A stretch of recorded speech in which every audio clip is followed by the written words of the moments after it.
The 4th generation iPad Air is here, and it makes it so hard for me to recommend the iPad Pro to somebody now.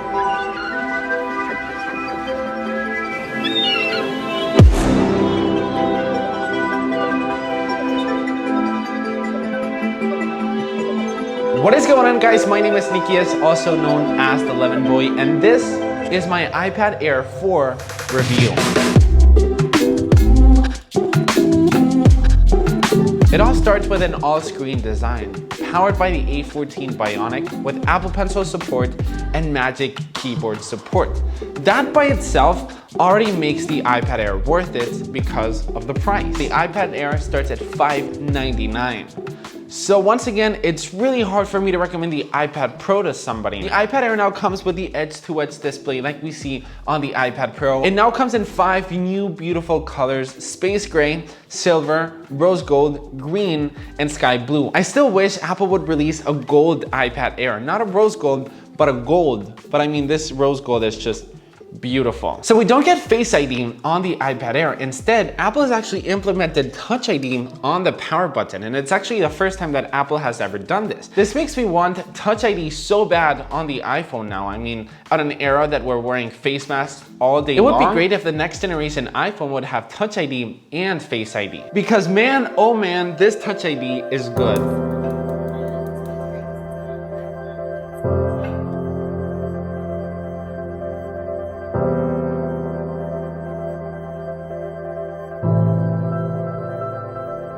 The iPad Air is the king of accessories. First things first, we've got the smart connector, which enables us to simply connect the Magic Keyboard directly to the iPad Air. With the Magic Keyboard, it will turn your iPad Air into a laptop experience. You're gonna have your cursor, your trackpad, great keyboard, and great protection. Absolutely love the Magic Keyboard. The Apple Pencil 2 is finally compatible with the iPad Air. I just love the Apple Pencil 2. It just snaps on your iPad, so you don't have to lose it or you don't have to find it in your backpack. It charges wirelessly. You get that double tap feature if you want to erase or start drawing.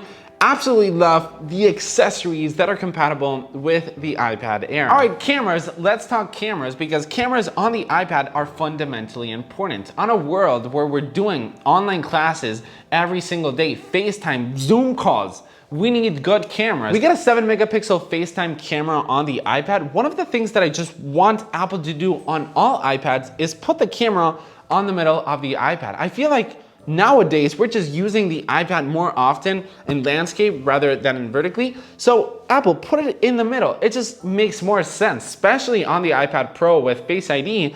But on the iPad Air 2, I mean, with online classes and stuff, it just makes sense in the middle. So Apple, do that. And then we get a single camera lens setup on the back, 12 megapixels. On the iPad Air, we do not get a flash, we do not get an ultra wide, and we do not get a LiDAR scanner like we do on the iPad Pro. The iPad Air packs the A14 Bionic chip with 4 gigs of RAM. I've had no issues with performance. This thing is an absolute beast. The iPad Pro is a beast, the iPad Air is a beast as well for anything that you want to do on the iPad, from video editing, photo editing, taking notes for school, anything. This guy performs so incredibly well. Now, the display of the iPad Pro refreshes at 120 Hertz, while the iPad Air refreshes at 60 Hertz. Now, if you want me to be honest, that refresh rate on the iPad Pro is buttery smooth. It's incredible while you're using it, but the time that I've been using the iPad Air, I honestly haven't missed it. Once I go back to the iPad Pro, I'm like, wow, this is awesome, and it just works so well.